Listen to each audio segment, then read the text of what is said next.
The Moon Lord is one of the biggest bosses in the game as of patch 1.3, and it's only fair that he has some of the biggest loot. So with that, today we're going to count down the Terraria top 5 Moon Lord drops. These items supply a lot of damage, a lot of fun, or even both.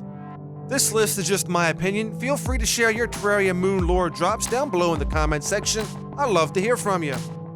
With that, let's go ahead and get started at number 5. With patch 1.3, yo-yos became the newest weapon on the block. And of course, after the Moon Lord, the Terrarium is the strongest yo-yo of them all. Not only does this thing have a base damage of 190, but it also shoots projectiles as well that work like the bubbles from the flare-on. The Terrarium is quite on the level with Meow Meow, another weapon dropped by the Moon Lord. And with a few add-on accessories, the Terrarium can become quite powerful indeed. When you use this yo-yo, the only trick shot you'll be showing your friends is how fast to take down those bosses. Number 4.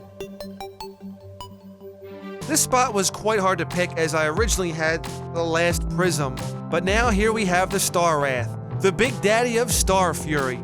This is an auto swing sword with a base damage of 110. Also, like Star Fury, it shoots stars, but it actually shoots 3 different stars.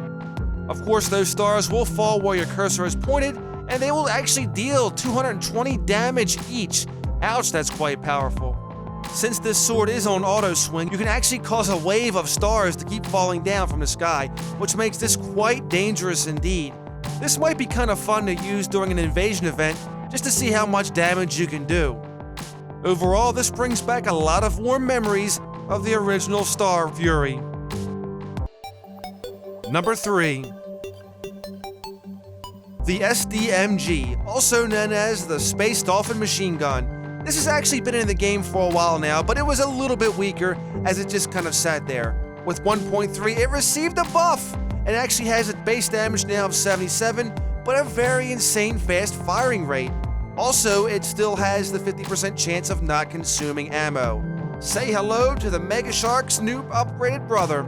Alright, maybe not brother, but one thing's for certain, this is an upgrade over the Mega Shark. What's really interesting about the Dolphin is that it's not just 77 base damage, but it also has 14% critical strike as well, which is definitely above the normal of 4%. Rangers rejoice because you'll be making anything Swiss cheese with this powerful Dolphin at your hip. While this is slightly slower than a chain gun, it's still more powerful and does out DPS it regardless. And for those who may not know, this is a reference to the game Edge of Space. Number 2. Say hello to one felonious sword, the Meow Meow. This thing shoots little Nyan cats that actually ricochet for up to 5 times. With each ricochet, the explosion getting stronger. That's right, these little suckers explode. As if the Nyan cats aren't enough, the sword itself has a base damage of 200. That's right, it's the highest currently in the game so far at this date, so the Meow Meow is nothing to sneeze at. The cats that do get fired by this sword can actually pierce multiple enemies, so this is actually going to be pretty high on the DPS charts. One thing to note though is that gravity will affect the cats, so keep that in mind while you're trying to aim. Now all we need is a grumpy cat weapon, and I think we're pretty good to go on internet memes weapons. And finally, number 1. All work and no play makes Jack a dull boy. That's why we have the portal gun. This is a long-awaited tool that a lot of people have been expecting now, and the Moon Lord delivers.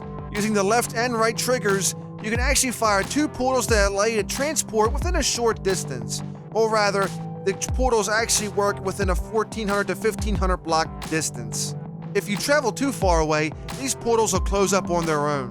Same goes for death.